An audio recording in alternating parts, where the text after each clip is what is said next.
지금 금방 전화기 진동 소리 느끼지 못하셨나요? 여러분도 혹시 전화는 오지도 않았는데 전화가 온 것 같은 핸드폰의 진동이나 전화벨 소리를 느낀 적이 있지 않으신가요?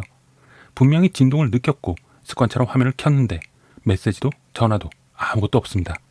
누구나 한 번쯤은 겪었다고 하던데 진동이 느껴졌다고 생각했는데 실제로는 아무 일도 없었던 순간, 이 현상을 심리학에서는 팬텀 바이브레이션이라고 부릅니다.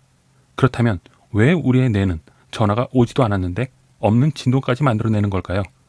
진짜 진동도 아니고 착각이라고 하기엔 너무도 또렷한 그 감각, 그건 그냥 오류일까요?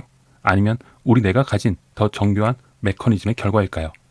뇌는 단순히 자극을 받아들이는 수동적인 기관이 아닙니다.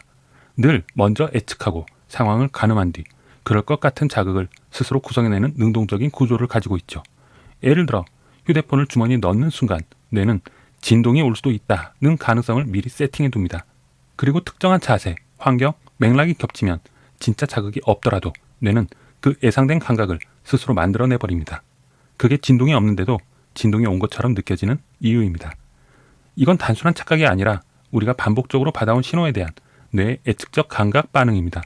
즉, 팬텀 바이브레이션은 이상한 현상이 아니라 오히려 우리가 얼마나 뇌를 훈련시켜왔는지 보여주는 지표일 수 있는 겁니다. 그리고 이 반응을 심리학적인 요인으로도 살펴볼 수 있는데요.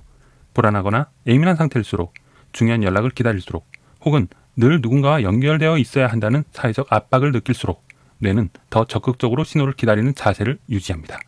그 결과 아무 일도 없는데도 뇌는 먼저 반응하고 그 반응을 몸이 진동이라는 감각으로 착각하는 겁니다. 특히 스마트폰을 자주 확인하는 습관이 있는 사람, 진동 모드를 주로 사용하는 사람일수록 이 감각을 더 자주, 더 강하게 느끼게 됩니다. 뇌는 점점 더 진동은 곧 중요한 소식이라는 공식에 익숙해지고 그 기대 속에서 진짜 신호보다 먼저 반응하기 시작하죠.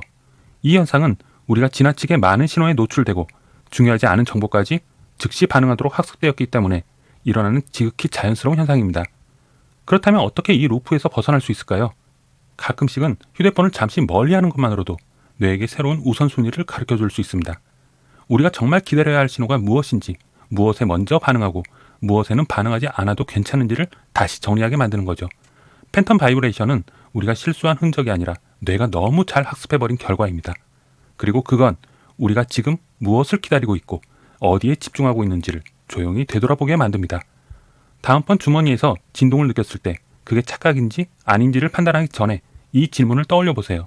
내가 지금 기다리고 있는 것은 뭘까?